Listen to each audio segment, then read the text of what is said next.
జీవ ప్రపంచంలో జీవుల్లో కొన్ని ప్రమాణాలు కలిగి ఉంటాయని చూసాం. దానిలో ప్రజనన ప్రమాణాలు, జీవావరణ ప్రమాణాలు, జన్యు ప్రమాణాలు, వీటిని గురించి గత క్లాస్లో డిస్కషన్ చేశాం.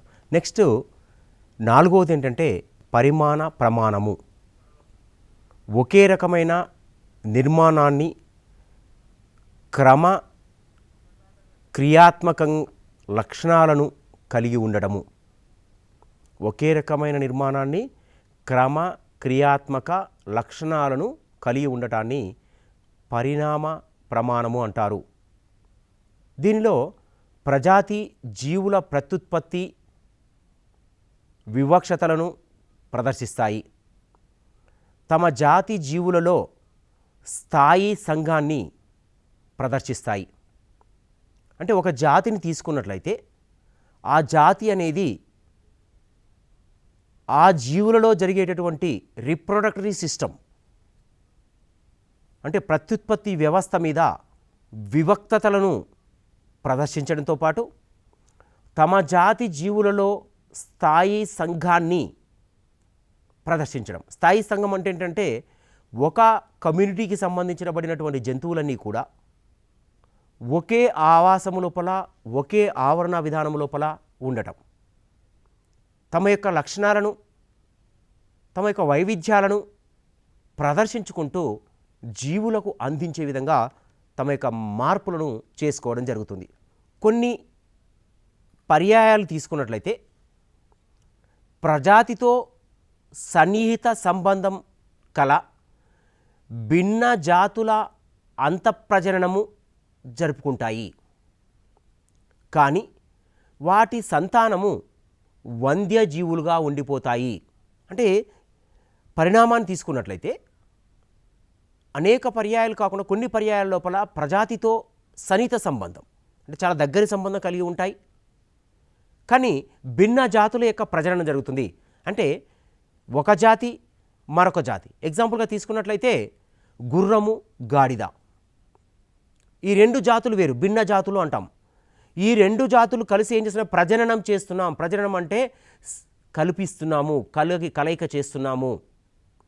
ఇలా కలయిక చేసినప్పుడు కొత్త జీవులు అనేవి ఉత్పత్తి అవుతాయి.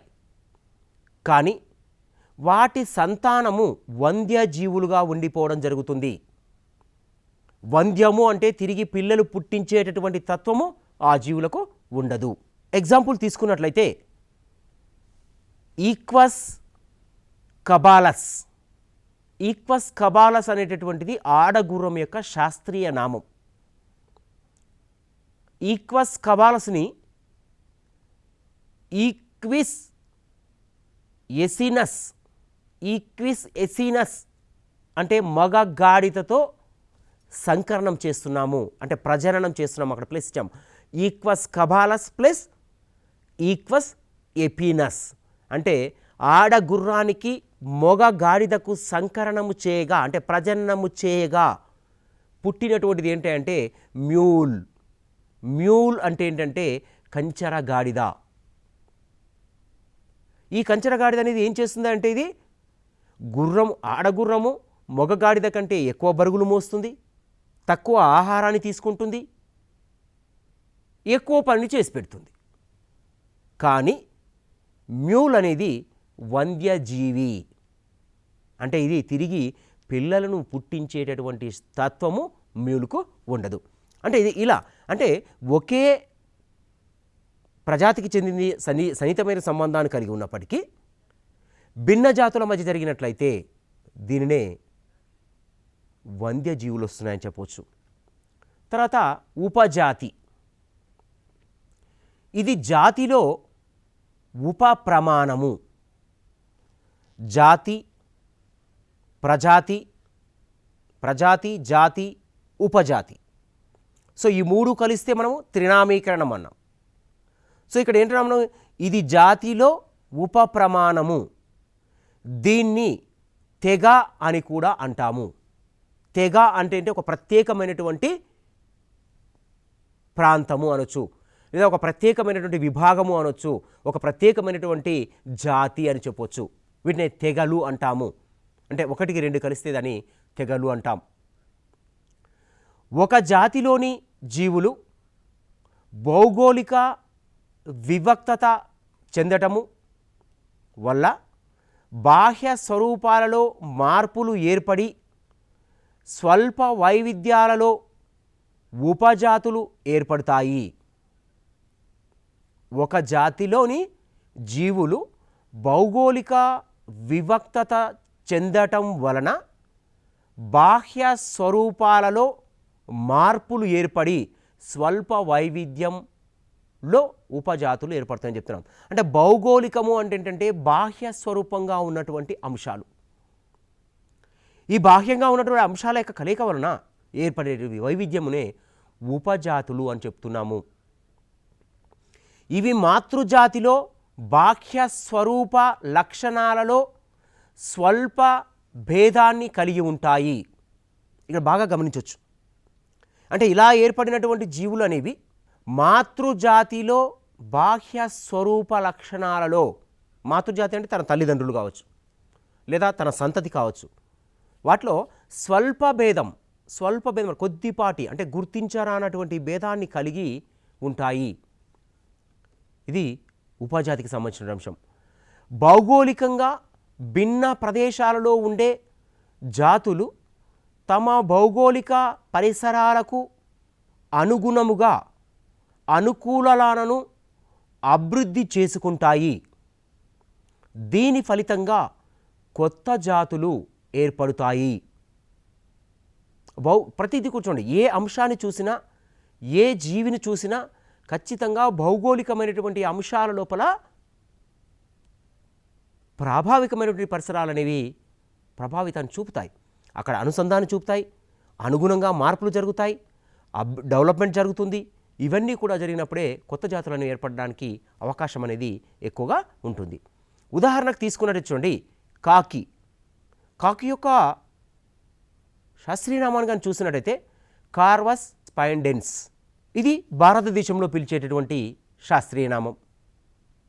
తర్వాత పాక్ మీన్స్ పాకిస్తాన్, మయన్మార్, శ్రీలంకల్లో ఈ జాతి భౌగోళిక వివక్తత చెందడం వలన వివిధ ఉపజాతులు ఏర్పడ్డాయి అనేటటువంటిది శాస్త్రవేత్తల యొక్క పరిశీలన ఫలితంగా మనం అన్వయించుకుంటూ చెప్పుకోవచ్చును. అంటే ఎగ్జాంపుల్గా తీసుకున్నట్లయితే భారతదేశంలో ఉన్నటువంటి ప్రజాతి మరొక దేశంలో ఉండవచ్చును, కానీ అక్కడ ఏమవుతుందంటే జాతి యొక్క నిర్మాణంలో మాత్రము మార్పులు కనిపిస్తాయి. నెక్స్ట్ జీవ ప్రపంచ వర్గీకరణ. ఇక్కడ జీవుల వర్గీకరణ చూసాం. జీవ ప్రపంచ వర్గీకరణ. జంతురాజ్యాన్ని 7 అంతస్తులుగా నిర్మించాము అని చెప్పుకున్నాం. అంతస్తులు మీన్స్ వర్గాలు. ఇక్కడ అదే చెప్తున్నాం మనం, జీవ ప్రపంచ వర్గీకరణ అంటే 2, 3, 4, 5 రాజ్యాల వర్గీకరణలో ఎక్కువ ఆమోదం పొందినది 5వ రాజ్య వర్గీకరణ. ఫస్ట్ వర్గీకరణ చూసాం, ఫస్ట్ కింగ్డమ్. తర్వాత వాటిని చూసుకుంటూ వచ్చాం. వాటి లోపల ప్రాచుర్యంలో ఎక్కువ ఉన్నటువంటిది 5వ రాజ్య వర్గీకరణ. 5 రాజ్యాల వర్గీకరణ చేసింది ఆర్హెచ్ విట్కర్. 1969వ సంవత్సరం లోపల ఈ 5 రాజ్యాలను జీవ ప్రపంచంలో వర్గీకరణ చేసినటువంటి వ్యక్తి ఆర్హెచ్ విట్కర్. సో విట్కర్ జీవుల యొక్క వర్గీకరణలో తీసుకున్న అంశాల యొక్క సంఖ్య 3. తన యొక్క వర్గీకరణలో 3 అంశాలని ఇతను ప్రధానంగా తీసుకోవడం అనేది జరిగింది. ఒకటి, జీవి యొక్క కణ నిర్మాణ స్వభావము. జీవి యొక్క కణ నిర్మాణ స్వభావము. కణ నిర్మాణం యొక్క స్వభావం కానీ తీసుకున్నట్లయితే కేంద్రక పూర్వజీవులు, నిజ కేంద్రక కణాలు. కేంద్రక పూర్వ కణాలు అంటే కణాలు లేకపోవడము, నిజ కేంద్రకం అంటే కణాలు ఉండటము. ఇది కణం యొక్క నిర్మాణ యొక్క స్వభావంలో మార్పులు చూడవచ్చును. ఇది ఒక అంశంగా తీసుకున్నాడు. రెండవది, దేహ నిర్మాణములో క్లిష్టత. క్లిష్టత అంటే ఏంటంటే ఇక్కడ స్పష్టమైనటువంటి విధానం కనిపించడము. ఉదాహరణకు చూసినట్టయితే ఏకకణ జీవి, బహుకణ జీవులు. ఎందుకు చూడండి, ఏకకణ జీవుల యొక్క దేహ నిర్మాణాన్ని చూసినట్లయితే స్పష్టమైనటువంటి నిర్మాణము లేకుండా కొన్ని జీవులు, కొంత స్పష్టతతో ఉన్నటువంటి నిర్మాణంతో కొన్ని జీవులు ఉంటాయి. కానీ అదే బహుకణ జీవుల్లోకి వచ్చేసరికి బహుకణ జీవులు అనేవి కణాల సంఖ్య అనేది ఎక్కువగా ఉంటుంది. వాటికి ప్రత్యేకమైనటువంటి దేహ నిర్మాణ వ్యవస్థ అనేది ఉంది. నిర్మాణ వ్యవస్థ లోపల ప్రత్యేక భాగాలు కూడా చేర్చుంచడం అనేది జరిగింది. అందుకనే దేహ నిర్మాణంలో క్లిష్టత అని చెప్తున్నాం. మూడోది పోషణ విధానము. పోషణ విధానము అంటే పోషణ అంటే ఏంటంటే ఆహార సేకరణని పోషణ అంటాం, లేదా ఒక జీవి మనుగడ జరపడాన్ని కూడా పోషణ అంటాం. మరి ఇక్కడ చూస్తే స్వయం పోషణ, పరపోషణ. సో పరపోషణ విధానంలోకి వచ్చేసరికి హాస్మోట్రాఫిక్ జాంతవ దశ అంటాం. హాస్మోట్రాఫిక్ జాంతవ దశ. స్వయం పోషణ మనం ఇంతకుముందు చూసాం పాఠ్యాంశం యొక్క ముందు భాగం లోపల. స్వయం పోషణ అంటే ఏంటంటే స్వతహాగా ఆహార పదార్థాలను తయారు చేసుకునేటటువంటివి. పరపోషితాలు అంటే ఏంటంటే ఆహార సేకరణ కోసం కానీ ఇతర అంశాల కోసం కానీ ఇతర జీవులపైన, సమాజములో ఉన్నటువంటి వివిధ ఆవాసాలపైన ఆధారపడి ఉండడమునని ఈ పోషణ విలువ లోపల చూడవచ్చును. తత విక్టర్ 5 రాజ్యాల వర్గీకరణ చేశారు. వాటిలో ఒకటి మొనీరా. విక్టర్ 5 రాజ్యాల వర్గీకరణలో ఫస్ట్ వన్ ఈజ్ మొనీరా. చూడండి, మొనీరా జీవులన్నీ కూడా ఏకకణ జీవులు. అంటే ఇక్కడ ఒక క్లారిటీ ఉంది. ఏకకణ జీవులు, ఒకే ఒక కణాంగ భాగం ఉంటుంది. కణం యొక్క ఆ యొక్క జీవి యొక్క దేహం లోపల సైటోప్లాజం, జీవ పదార్థం అనేది ఉంటుంది. కేంద్రక పూర్వ జీవులు ఇవి అతి పురాతనమైనటువంటి జీవులు అని చెప్తున్నాం. ఏకకణ జీవులు అంటే ఒకే ఒక కణం ఉంది కాబట్టి మనము కేంద్రక పూర్వ జీవులు అని చెప్తాం. ఇవి అతి పురాతనమైనటువంటి మొనిరాలన్నీ కూడా అతి పురాతనమైనవి. దృఢమైన కణకుడ్యం కలిగి ఉంటాయి. దేహ నిర్మాణంలో తీసుకున్నట్లయితే నిర్మాణం లోపల ఒక పటిష్టమైనటువంటి కణకుడ్యం, గట్టి కణకుడ్యం ఉంటుంది. వీటిలో కొన్ని విచ్ఛిన్నకారులుగా, కొన్ని స్వయం పోషకాలుగా, కొన్ని పరాణ జీవులుగా, కొన్ని సమూహ జీవనంగా కూడా ఈ యొక్క మొనిరాలు ఆవాసాలు చేయడం అనేది జరుగుతుంది. అంటే ఉంటేనేమో ఏకాకిగా, లేదు అంటే విచ్ఛిన్నకారులు. విచ్ఛిన్నకారులు అంటే ఏంటంటే చనిపోయిన జంతు వృక్ష కళేబరాలను కొల్లగొట్టేటటువంటి వాటిని విచ్ఛిన్నకారులు అంటాం. ఎగ్జాంపుల్ సూక్ష్మజీవులు అనుకోవచ్చు. కొన్ని స్వయం పోషకాలు అంటున్నాం. అంటే కొన్ని ఆహార పదార్థాలని తామే స్వయంగా తయారు చేసుకుంటాయి. అంటే ఆహార పదార్థాలను తామే స్వయంగా తయారు చేసుకుంటున్నాయి అంటే ఇక్కడ కిరణజన్య సంయోగ క్రియను జరపడానికి అవకాశం ఉంది అనేటువంటి ఒక అంశాన్ని గుర్తుపెట్టుకోవాలి. పరాణజీవులు అంటే ఆహార సేకరణ కోసం కావచ్చు, లేదా ఇతర అవసరాల కోసం ఇతర జీవులపైన ఆధారపడి ఉండడం అనేది జరుగుతూ ఉంటుంది. మొనిరాలు ఆమ్ల వాతావరణంలో జీర్ణాశయము. మొనిరాలు ఆమ్ల వాతావరణంలో వేడి గంధకపు ఊటలలోనూ కొన్ని జీవులు, మరికొన్ని జీవులు 80 సెల్సియస్ డిగ్రీల ఉష్ణోగ్రతలో ఆక్సిజన్ని లేని వాతావరణంలో కూడా ఇవి జీవిస్తాయి. అంటే ఆక్సిజన్ అనేది వీటికి అవసరం లేదు. అంటే శ్వాసక్రియలో ఆక్సిజన్ యొక్క అవసరం మొనిరాలకు లేదు. సాధారణంగా 80 డిగ్రీ సెల్సియస్ సెంటిగ్రేడ్ ఉష్ణోగ్రత అంటే అత్యధికమైనటువంటిది. కానీ మొనిరాలు ఆ వాతావరణంలో కూడా తట్టుకొని జీవించడానికి అవకాశం ఉంది. మొనిరాల్లో మనకు 2 భాగాలనేవి ఉన్నాయి. ఒకటి ఆర్కీ బ్యాక్టీరియా, రెండోది యూ బ్యాక్టీరియాలు అని 2 భాగాలని మొనిరాలు చూడవచ్చు. So first one archaea bacteria. Archaea bacteria అంటే ఆక్సిజన్ లేని వాతావరణంలోనూ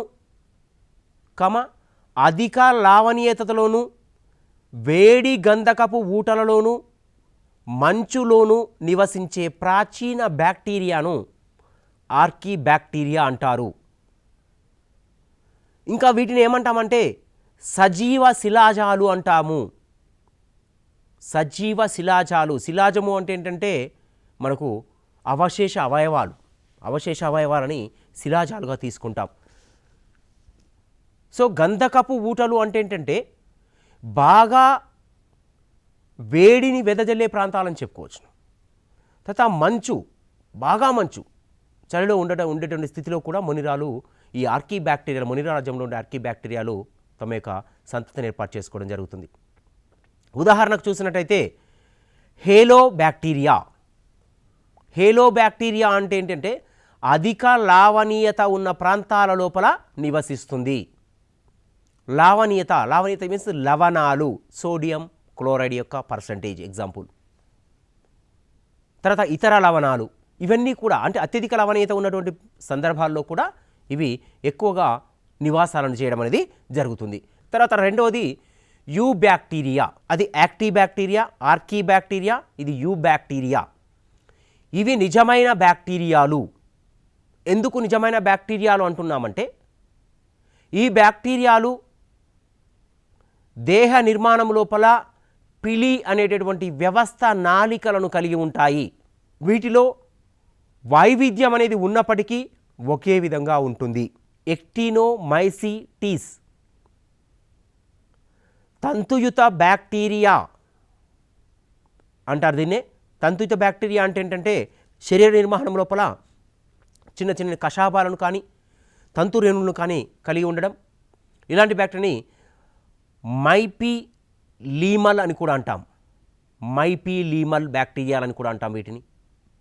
తర్వాత మైక్రోప్లాస్ట్ అంటే సజీవ కణ జీవులలో అతి చిన్నవి మైక్రోప్లాస్టులు అంటాం. మైక్రోప్లాస్ట్ మీన్స్ సజీవ కణజీవుల లోపల అతి చిన్నగా ఉండేటటువంటి జీవులని మైక్రోప్లాస్టులు అంటున్నాం. సో రెండవ వర్గం ప్రొటిస్టా. ఫస్ట్ వర్గం మొనిరా అయిపోయింది, ఫస్ట్ రాజ్యం. విట్కర్ చూపించినటువంటి 5 రాజ్యాల్లో ఒకటి మొనిరా, రెండవది ప్రొటిస్టా. ప్రొటిస్టా జీవులు కూడా తీసుకుంటే ఏకకణ నిజకేంద్రక జీవులు.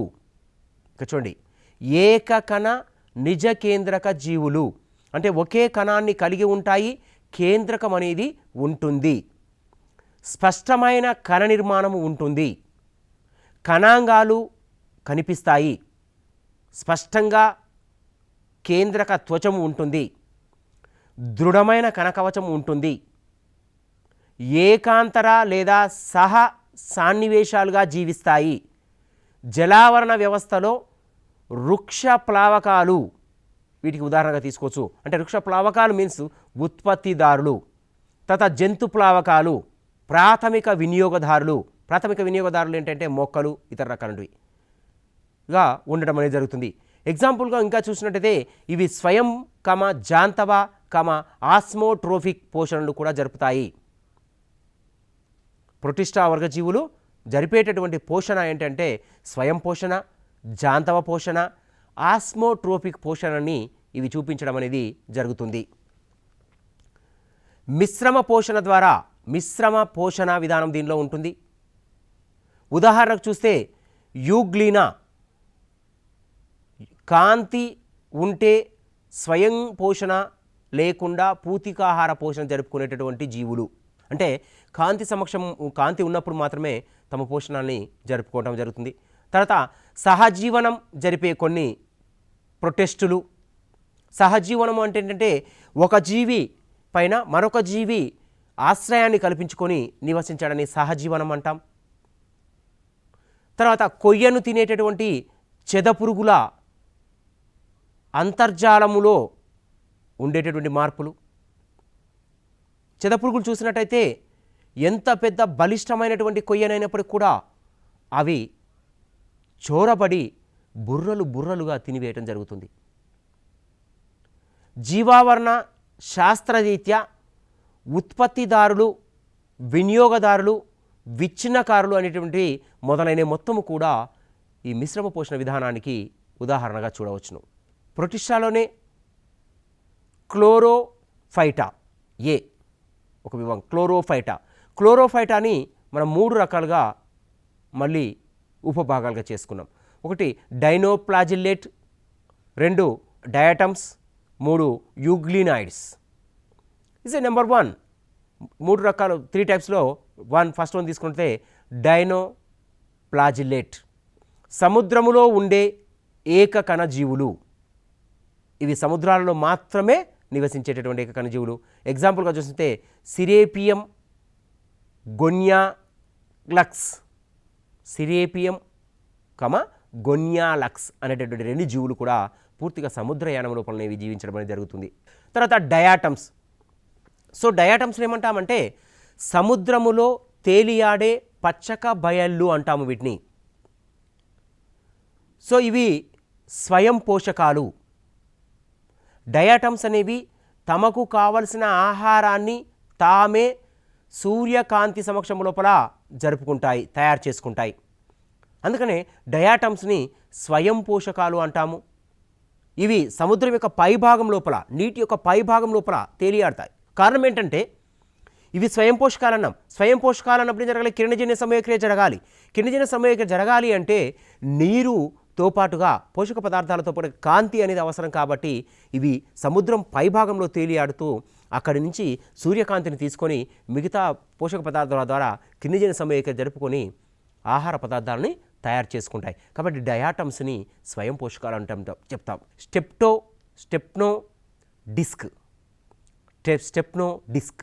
డిస్క్ మీన్స్ ఇది వన్ ఆఫ్ ది ఎగ్జాంపుల్గా చెప్పుకోవచ్చు. అంటే కాంతి సమక్షంలో ఆహార పదార్థాలని తయారు చేసుకునేటటువంటి భాగంగా చెప్పుకోవచ్చును. తర్వాత యూగ్లినాయిడ్స్ తీసుకున్నట్లయితే జీవ పదార్థములో క్లోరోఫాస్ట్ ఉన్నటువంటి జీవులను యూగ్లినాయిడ్స్ అంటాము.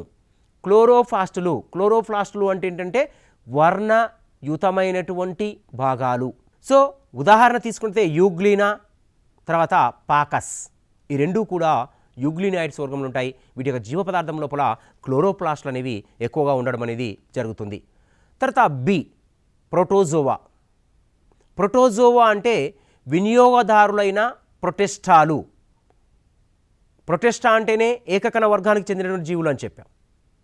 ఇవి ఏంటివి? వినియోగదారులు అంటే తీసుకుంటాయి. వీటిని ప్రోటోజోవాల్ ప్రొటిస్టులు అని కానీ లేదా జంతు ప్రొటిస్టులు అని కానీ పేర్కొనడం జరుగుతుంది. లీవైస్ అనేటటువంటి శాస్త్రవేత్త 1980వ సంవత్సరం లోపల అందించిన నివేదిక ప్రకారం జంతువులను పోలిన ప్రొటిస్టులను దీనిలో చేర్చారు. అంటే ప్రోటోజోవా వర్గం లోపల లీవైస్ అనేటటువంటి వ్యక్తి తెలిపిన నివేదిక ప్రకారంగా ప్రొటిస్టులను ప్రోటోజోవా వర్గంలో చేర్చడం జరిగింది. వీటిలో రేడియోలేరియన్లు, సముద్ర గర్భంలో ఉండేటటువంటి వివిధ రకాల జీవులన్నిటిని కూడా ఈ ప్రోటోజోవా లోపల చేర్చడం జరిగింది. రేడియోలేరియన్స్ అని కొద్దిగా తీసుకుంటే సముద్రంలో మాత్రమే నివసించేటటువంటి జీవులు ఇవి. సముద్రం లోపల గర్భం లోపల కానీ లేదా సముద్రం యొక్క ఒక లోతైనటువంటి మార్గం లోపల ఇవి నివసిస్తూ ఉంటాయి. కొన్ని జీవులకు కర్పరాలు ఉంటాయి. కర్పరము అంటే ఏంటంటే చిప్ప. ఎగ్జాంపుల్ తీసుకుంటే ఆల్చిప్ప, ఎల్పిడిఎం అంటాం. ఆల్చిప్పని తీసుకున్నట్లయితే ఆల్చిప్పకు కర్పరం ఉంటుంది, గట్టి కర్పరం అనేది ఉంటుంది. సో ఈ కర్పరాల సహాయంతో ఆ జీవి అనేది 2 కర్పరాల యొక్క మధ్య భాగం లోపల ఇలా ఉన్నప్పుడు ఈ మధ్య భాగం లోపల జీవి అనేది నివసించడం అనేది జరుగుతుంది. కొన్ని పరాన్నజీవులుగా ఉంటాయి. ఉదాహరణకు తీసుకుంటే ప్లాస్మోడియం, అమీబా. ప్లాస్మోడియాలు, అమీబాలు 2 కూడా పరాన్నజీవనాన్ని చేస్తాయి.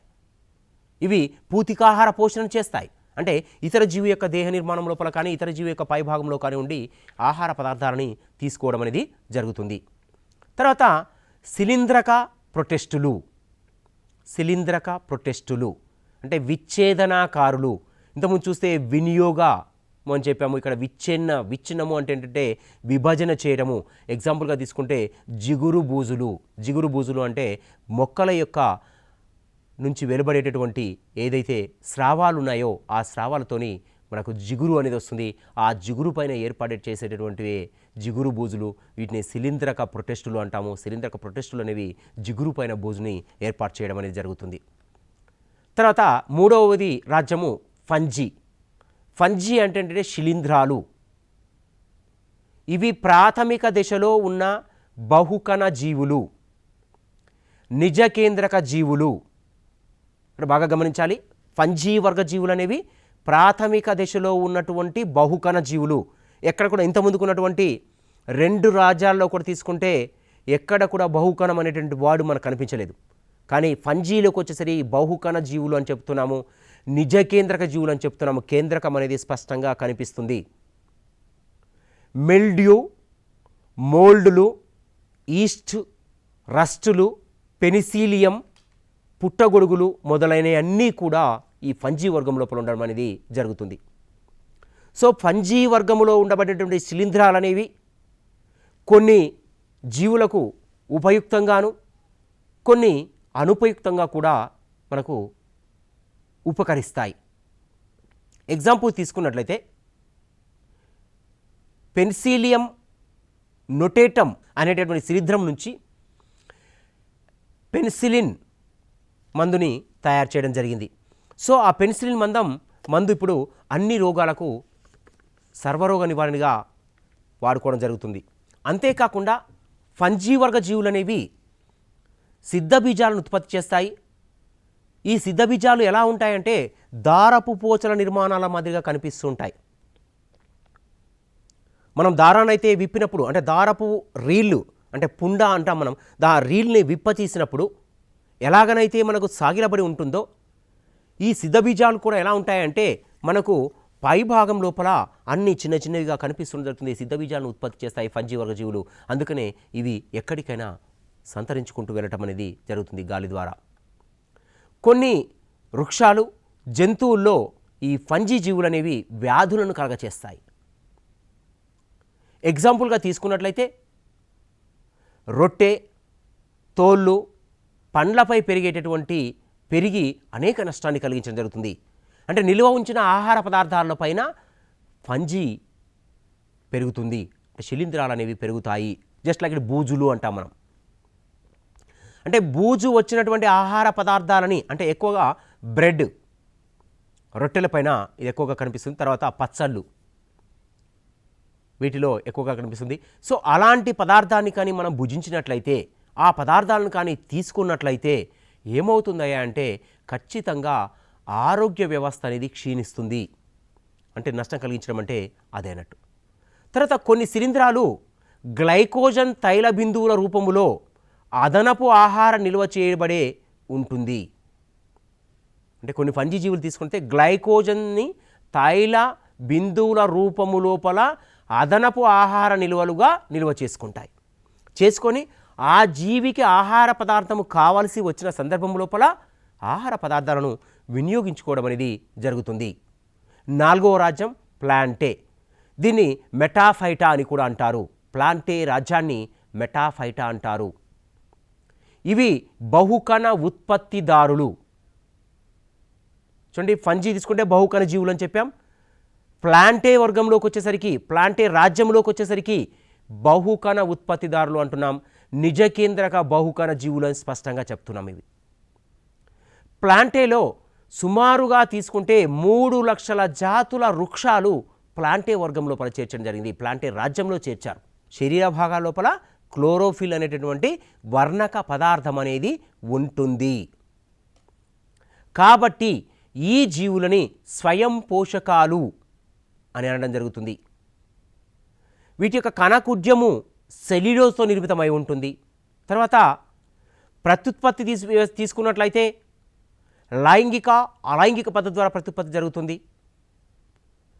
ప్లాంటే రాజ్యాన్ని తిరిగి 5 వర్గాలుగా మనం చెప్పుకోవచ్చును. దానిలో ఒకటి బహుకణ శైవలాలు. బహుకణ శైవలాలు అంటే ఏంటంటే ఆకుపచ్చ, గోధుమ లేదా ఎరుపు వర్ణములో ఉండబడేటటువంటి శైవలాలు. 2 బ్రయోఫైటా.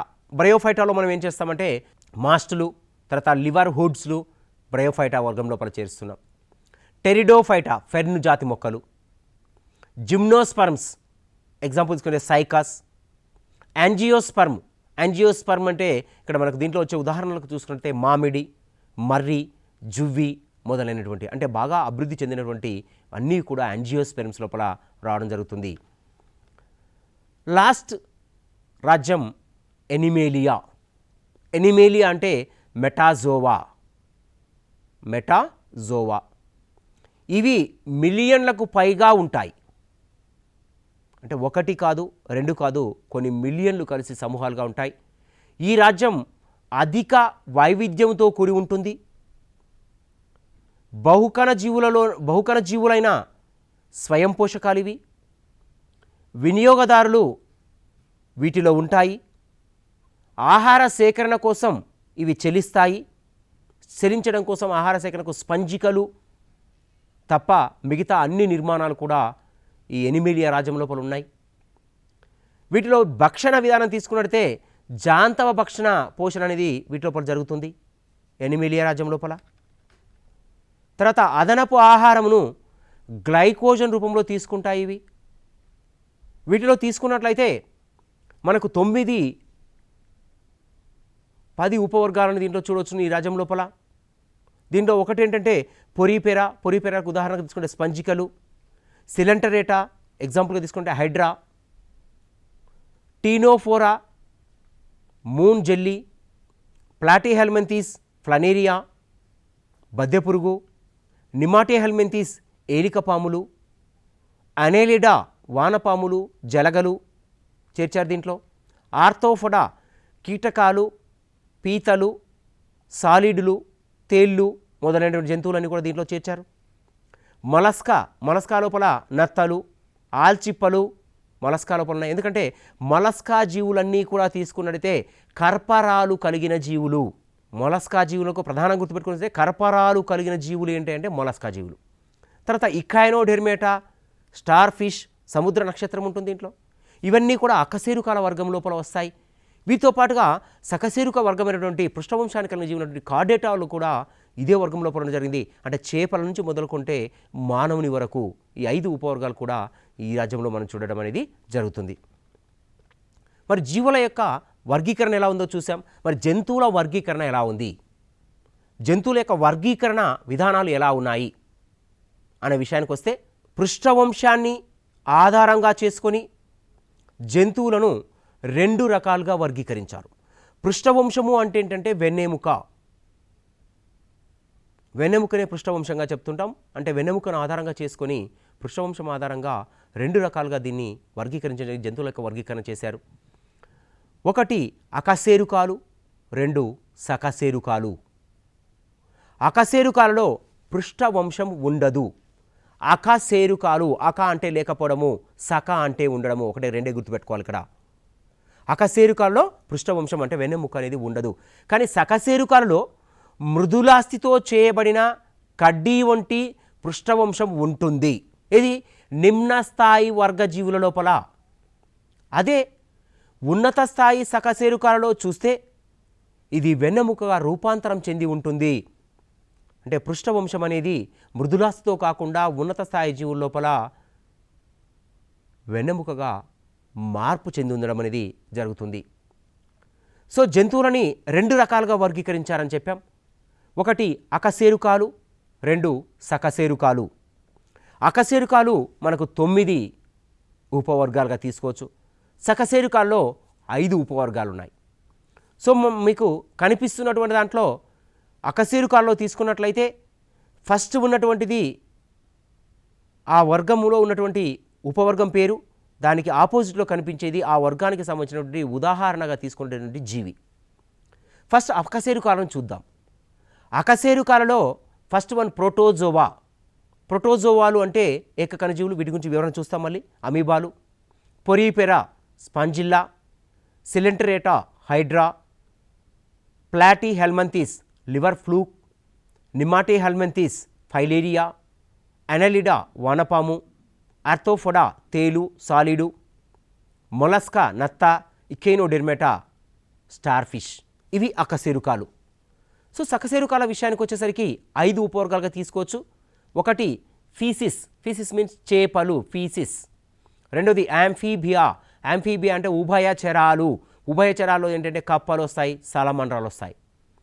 మూడవది రెప్టేలియా. రెప్టేలియా మీన్స్ ఏంటంటే సరీసృపాలు.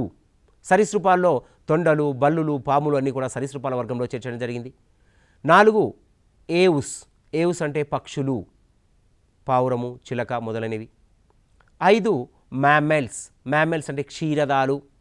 క్షీరదాల్లో కోతి, మానవుడు మొదలైనవన్నీ కూడా క్షీరదాల వర్గం చూచు. ఈ రెండు కూడా జంతు వర్గంలో ఉండబడినటువంటి 2 వర్గాలు, అకశేరుకాలు, సకశేరుకాలు. సో దీంట్లో ఫస్ట్ వన్ అకశేరుకాలలో ఉన్నటువంటి 9 ఉపవర్గాల గురించి చూద్దాం.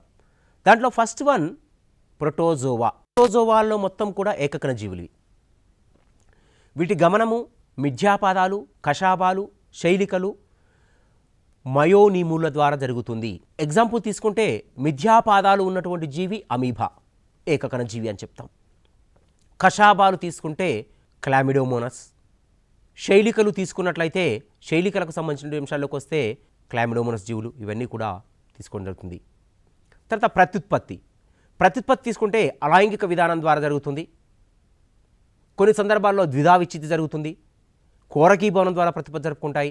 మొగ్గ తొడగడం ద్వారా కూడా ప్రతిపత్తి జరుపుకోవడం జరుగుతుంది. అలైంగికం అంటే ఏంటంటే స్త్రీ పురుష బీజకణాల యొక్క కలయిక లేకుండా జరగటువంటి ప్రతిపత్తి. తర్వాత ద్విధా విచ్ఛితి, ఒకే జీవి 2 పిల్ల జీవులుగా విడిపోవడాన్ని ద్విధా విచ్ఛితి అంటాం.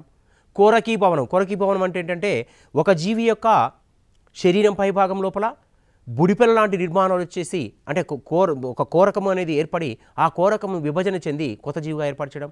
నెక్స్ట్ మొగ్గలు తొడగడం. మొగ్గ తొడగడంలో తీసుకుంటే హైడ్రా అనేది మొగ్గ తొడగడం ద్వారా ఇది పిల్ల జీవులను ఉత్పత్తి చేయడం అనేది జరుగుతుంది. ఇది ప్రోటోజోవాల్లో ప్రత్యుత్పత్తి విధానం.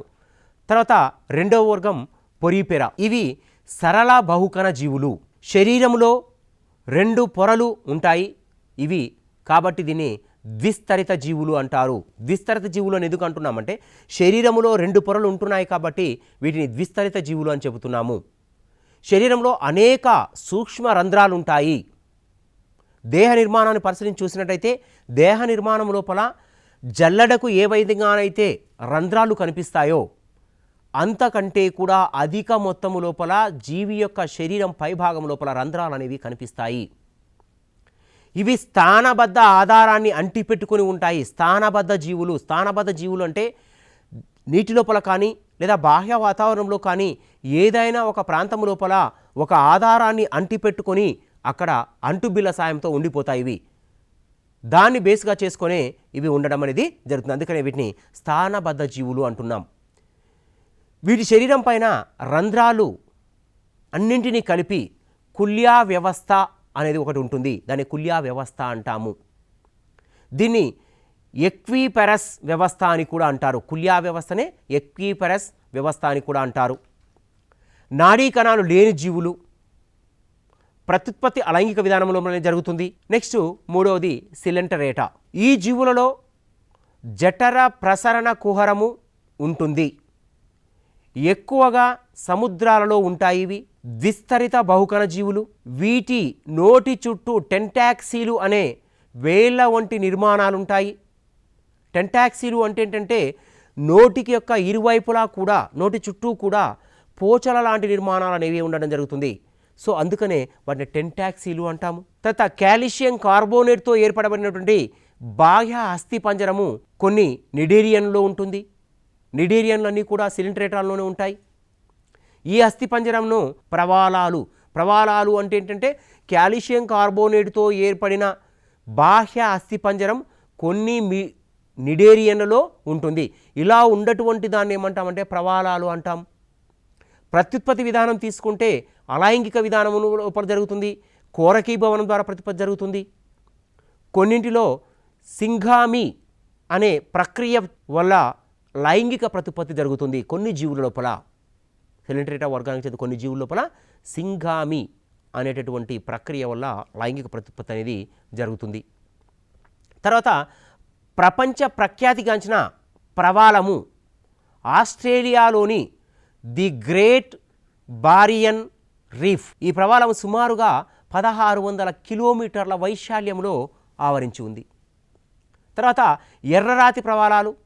ఈ ఎర్రరాతి ప్రవాలాలు అనేవి కారాలం రుబ్బం అనే యాంథోజోవస్ జోపస్ జీవి నుండి ఉద్భవించినటువంటివి అని చెప్తుంటారు. జీవి యొక్క నిర్మాణం లోపల వాటి యొక్క వైవిధ్యాలలో ఉన్నటువంటి విధానాలు చూసినట్టయితే సెలింట్రేటా తర్వాత ఉన్నటువంటి నియమాలన్నీ కూడా మనకు ప్రత్యేకమైనటువంటి లక్షణాలని కలిగి ఉంటాయి. ఈ లక్షణాలన్నీ కూడా ఒక జీవి మరొక జీవితో సంతానాన్ని ఏర్పాటు చేసుకునేందుకు పనిచేస్తూ ఉంటాయి.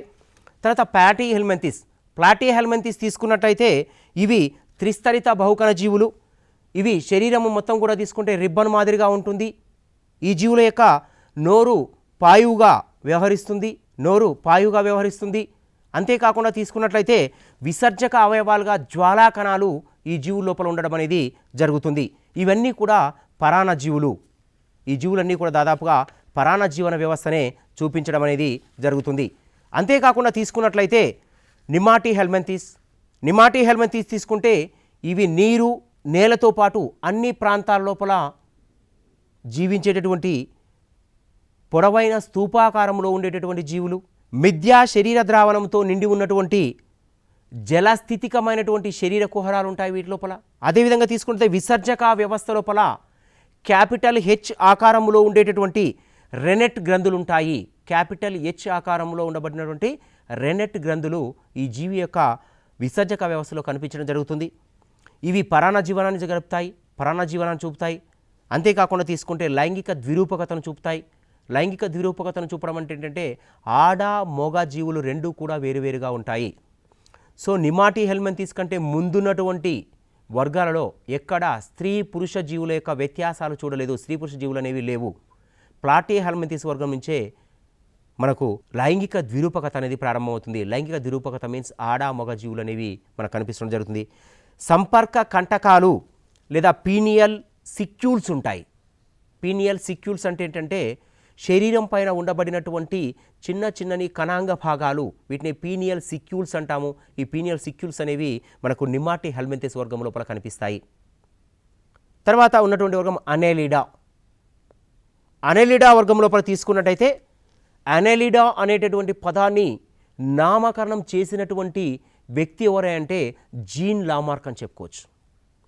యాక్చువల్గా జీన్ లామార్క్ మనకు చెప్పింది ఏంటంటే జీవశాస్త్రము అనేటటువంటి పదాన్ని తెలిపాడు. బయాలజీ అనేటువంటి పదాన్ని మనకు పరిచయం చేసిన వ్యక్తి జీన్ లామార్క్. అంతేకాకుండా ఇక్కడ మనకు అనెలిడా అనేటువంటి పదాన్ని కూడా జీన్ లామార్క్ చూపించాడు.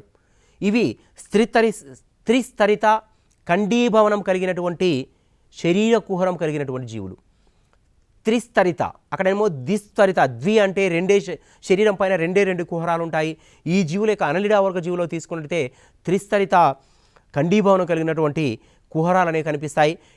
ఇవన్నీ కూడా తీసుకుంటే వీటి లోపల సంవృత రక్తనాళ వ్యవస్థ ఉంటుంది. సంవృత రక్తనాళ వ్యవస్థ అంటే కాలువల మాదిరిగా ఉన్నటువంటి రక్తనాళ వ్యవస్థ అనేది ఇక్కడ కనిపిస్తుంది. శ్వాసవర్ణకమైనటువంటి హిమోగ్లోబిన్ తీసుకున్నట్లయితే శ్వాసవర్ణక హిమోగ్లోబిన్, క్లోరోకూరిన్, హీమోఎరిథ్రిన్ అనేటటువంటి పదార్థాలుగా మనకు ఉంటుంది. క్లోరిన్ తర్వాత హీమోఎరిథ్రిన్ అంటే గులాబీ ఉదా రంగులో ఉన్నటువంటి రంగులు రక్తంలో కనిపించడం జరుగుతుంది. ఇవి ప్లాజ్మా లోపల కరిగి ఉంటాయి. శ్వాసవర్ణకం అనేది ప్లాజ్మా లోపలనే ఈ జీవుల లోపల మనకు కనిపిస్తుండడం జరుగుతుంది. అనెలిడా వర్గానికి చెందినటువంటి జీవుల లోపల విసర్జక అవయవాలు కానీ తీసుకున్నట్లయితే విసర్జక అవయవాలు రుక్కాలు. జలగలో బ్రోట్రాయిడల్ కణజాలం అనేది ఉంటుంది. విసర్జక అవయవంగా బ్రోట్రాయిడల్ కణజాలం అనేది జలగలో పనిచేస్తుంది. తర్వాత పెరిటోమా క్లైటిల్లం అంటే వానపాము డిటిరోవరా అని చెప్పొచ్చు. వానపాము యొక్క లక్షణాలు కలిగి ఉండే జీవి. తర్వాత అతి చిన్న వానపామును కానీ తీసుకున్నట్లయితే కీటోగాస్టర్ అన్నన్ డైలై. అతి చిన్న వానపాము యొక్క పేరు తీసుకుంటే కీటోగాస్టర్ అన్నన్ డైలీ. తర్వాత అతిపెద్ద వానపాము తీసుకున్నట్లయితే మెగాస్కోలెక్స్ గ్రేస్ ఆస్ట్రేలియా. ఇండియాలోనైతే ద్రావిడ గాండీస్ అనేటటువంటిది అతిపెద్ద వానపాముగా మనం ఇండియా లోపల పిలుచుకుంటాం. భారతదేశంలో ఉన్నటువంటి వానపాము పెరిటోమా పోస్టిమా అనేటటువంటి రకానికి చెందినటువంటిది. వానపాముల యొక్క నిర్మాణాన్ని ఇవి భూమి లోపల ఒక ప్రేగుల వలె ఉంటాయి అనేటువంటి విషయాన్ని చెప్పినటువంటి వారు ఎవరంటే అరిస్టాటిల్. ఎందుకంటే అరిస్టాటిల్ ముందే, అంటే ల్యాండ్మార్క్ జీవశాస్త్రం అనే పేరు పెట్టడానికంటే ముందే అరిస్టాటిల్ మనకు ప్రత్యేకంగా జీవ యొక్క వైవిధ్యాన్ని గురించి చూపాడు. కాబట్టి అక్కడ మనకు అరిస్టాటిల్ భూమి యొక్క పొరల్లో ఉండేటువంటి పేగులు ఏంటి అంటే వానపాములను చెప్పాడు. వానపాముల యొక్క పెంపకాన్ని వార్మీ కల్చర్ అంటాము. సో వార్మీ కల్చర్ ద్వారా వార్మీ కాంపోస్ట్ తయారవుతుంది. ఈ వార్మీ కాంపోస్ట్ అనేది ప్రత్యేకమైనటువంటి సేంద్రియ ఎరువు. సేంద్రియ ఎరువుల యొక్క వాడకం వలన అత్యధికమైనటువంటి పంట దిగుబడులు కూడా రావడానికి 100% అవకాశం అనేది ఉంది. తర్వాత వర్గం ఆర్థోఫోడా. ఆర్థోఫోడా వర్గజీవుల నుంచే కాళ్ళు, కీళ్ళు, ఖండితాలు ఉన్నటువంటి లక్షణాలు అనేవి కనిపించడం జరుగుతుంది. జంతు రాజ్యం లోపల అతిపెద్ద రాజ్యము కూడా ఆర్థోఫోడా రాజ్యమే. సుమారుగా 80% జీవులు ఈ రాజ్యంలో ఉన్నాయి. బాహ్య అస్థిపంజరం ఎపిక్యూటిక్తో నిర్మితమై ఉంటుంది. విస్తృత రక్త ప్రసరణ వ్యవస్థ దీనిలో ఉంటుంది. రక్తము కోటరాలలో ప్రవహిస్తుంది. కోటరాలు హీమోసీల్ను ఏర్పరచుంటాయి. హీమోసీల్ అనేది ప్రత్యేకమైనటువంటి సయనిన్ రాగి మిళితమై వర్ణక పదార్థంగా ఉండి ఆక్సిజన్తో కలిసి నీలి రంగును, అంటే నీటి రంగునుగా మారుతుంది. నీలి రంగుగా మారడం లోపల ఉపయోగపడుతుంది. అనలిడా వర్గం లోపల ఆర్థోఫోడా వర్గ జీవుల్లో తీసుకుంటే నీలి రంగు రక్తం కనిపిస్తుంది. కనిపించడానికి కారణం ఏంటంటే హీమోసైనిన్ అంటే రాగి పదార్థంతో ఆక్సిజన్ కలిసి నీలి రంగు వర్ణకంగా మారడం అనేది జరుగుతుంది. శ్వాస అవయవాలు తీసుకుంటే వాయునాళాలు, పుస్తకాకార ఊపిరితిత్తులు ఉంటాయి. పుస్తకాకార ఊపిరితిత్తు తీసుకుంటే తేలు లోపల మనకు కనిపిస్తుంటాయి. తర్వాత విసర్జక అవయవాలు తీసుకుంటే మాల్ఫీజియన్ నాలికలు.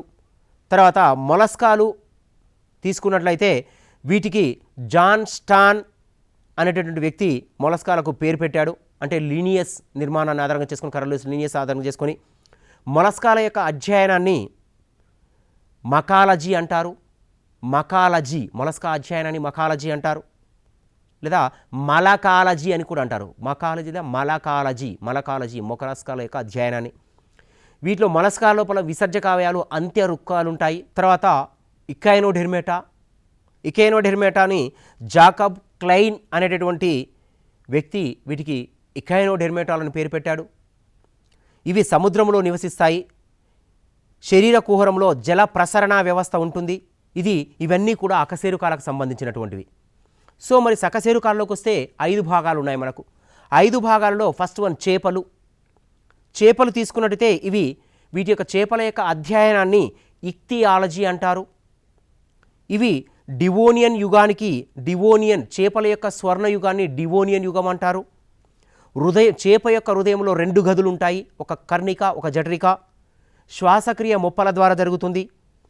విసర్జక పదార్థం అమోనియా. అతిపెద్ద చేప తీసుకుంటే రైనోడాన్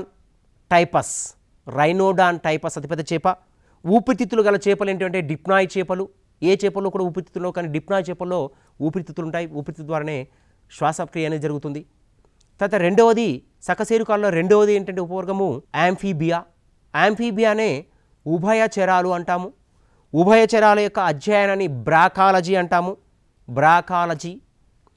ఇవి శీతల గ్రీష్మ సుప్తావస్థను ప్రదర్శిస్తాయి. శీతల గ్రీష్మకాల సుప్తావస్థ అంటే శీతాకాలం లోపల బొరియలు చేసుకొని బొరియా జీవనంలో నివసిస్తే దాన్ని శీతాకాల సుప్తావస్థ అంటాము. గ్రీష్మకాలం అంటే వేసవి కాలం లోపల ఉష్ణాన్ని తట్టుకోవడం కోసము మరింతగా లోతు లోపలికి వెళ్ళి జీవనాన్ని సాగిస్తే దాన్ని గ్రీష్మకాల సుప్తావస్థ అంటాము. తర్వాత అంతేకాకుండా వీటి యొక్క దేహ నిర్మాణంలో తీసుకుంటే 3 గదుల హృదయం ఉంటుంది. సో 3 గదుల హృదయం లోపల ఒక కర్ణిక, 2 జఠరికలు ఉంటాయి. శ్వాసాంగాలు ఊపిరితిత్తులు. అదే నీటిలో ఉన్నటువంటి సందర్భాల్లో చర్మము శ్వాసాంగంగా పనిచేస్తుంది, శ్వాసేంద్రియంగా పనిచేస్తుంది. సరీసృపాల యాంఫీబియా లోపల మధ్య చెవి తొలి పర్యాయము ఏర్పడినటువంటి జీవులుగా వీటిని చెప్పవచ్చును. సరీసృపాలు ఇవి మధ్య జీవ యుగాన్ని సర్పెంటాల యొక్క సరీసృపాల యొక్క యుగము అంటారు. హృదయంలో 2 కర్ణికలు, ఒక అసంపూర్ణ జఠరిక విభజన కనిపిస్తుంది. విసర్జక పదార్థం తీసుకుంటే యూరిక్ ఆమ్లం, కాబట్టి వీటిని యూరికోటెలిక్ జీవులు అంటారు. బల్లుల అధ్యయనాన్ని సారాలజీ అంటారు. పాముల అధ్యయనాన్ని ఓఫియాలజీ అంటారు. సకశేరుకాలలో ఇంకొకటి ఏంటంటే మనకున్నది పక్షుల యొక్క అధ్యయనాన్ని ఆర్నిథాలజీ అంటారు. సో వీటిలో ఎగరటానికి ముందరి కాళ్ళు రెక్కలుగా వ్యాప్తి చెంది ఉన్నాయి. పక్షులలో 4 గదల హృదయం ఉంటుంది. 2 కర్ణికలు 2 జఠరికలు స్పష్టంగా కనిపిస్తాయి. పుప్పుస శ్వాసక్రియ జరుగుతుంది, అంటే ఊపిరితిత్తుల ద్వారా శ్వాసక్రియ అనేది జరుగుతుంది. ధమని శిరా వ్యవస్థలనేవి స్పష్టంగా ఉంటాయి. మహాధమని వ్యవస్థ ఉంటుంది. ఫలదీకరణం అనేది అంతర ఫలదీకరణంగా జరుగుతుంది, అంటే అండము ఏర్పడడం అనేది అంతర ఫలదీకరణంగా జరుగుతుంది. తర్వాత లాస్ట్ వన్ సకశేరుకాలలో క్షీరదాలు, జంతువుల వర్గీకరణ లాస్ట్ వన్ సకశేరుకాలలో క్షీరదాలు. క్షీరదాల యొక్క అధ్యయనాన్ని మ్యామాలజీ అంటారు. సో క్షీరదాలు అంటేనే పిల్లలను కని పాలిచ్చి పెంచి పోషించే జీవులను క్షీరదాలు అంటారు. వీటి యొక్క హృదయ నిర్మాణంలో 4 గదులు స్పష్టంగా కనిపిస్తాయి. 2 కర్ణికలు 2 జఠరికలు ఉంటాయి. పుప్పుస శ్వాసక్రియ జరుగుతుంది. విసర్జక పదార్థము యూరియా, 12 జతల కపాల నాడులు ఉంటాయి. కానీ క్షీరదాలన్నీ కూడా శిశోత్పకాలే. కానీ డక్బ్లిట్ ప్లాటిపస్ తర్వాత తీసుకున్నట్టయితే ఇది ఆస్ట్రేలియా టస్మేనియా ప్రాంతంలో డక్బ్లిట్ ప్లాటిపస్, ఇది అండోత్పాదకము. ఎకిడ్నా స్పైనీరీ యాంటీహీటర్ అంటాము, ఇది కూడా అండోత్పాదకము. ఇది పిల్లలను కని పోషించి పెంచడం అనేది జరుగుతుంది. జీవుల యొక్క వర్గీకరణ లోపల అకశేరుకాలు సకశేరుకాలు వాటి యొక్క నిర్మాణాలు, వాటిలో ఉన్నటువంటి భేదాలు ఎలా ఉన్నాయి, ఏ అంశాలతో కూడి ఉన్నాయి అనేటువంటి అంశాన్ని ఈ టాపిక్లో చూసాం. నెక్స్ట్ టాపిక్ లోపల మొక్కల వర్గీకరణ, జంతువుల యొక్క వర్గీకరణ ఇక్కడ ఈ టాపిక్స్లో చూసాం. నెక్స్ట్ టాపిక్ లోపల మొక్కల వర్గీకరణ ఎలా ఉంది, జీవ ప్రపంచం లోపల మొక్కల వర్గీకరణ ఎలా ఉందో నెక్స్ట్ టాపిక్లో చూద్దాం.